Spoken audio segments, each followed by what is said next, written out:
So I know a lot of people have had this question regarding fixed pattern noise on your sensor. That's sort of those vertical lines that you can get.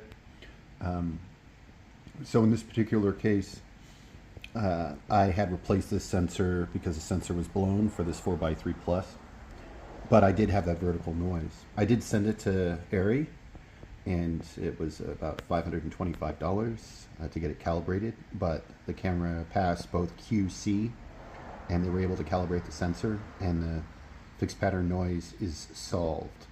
So I know that's sort of been a here and there question, but just to let you know, it's about 3 hours at $175 an hour, around $525 plus shipping.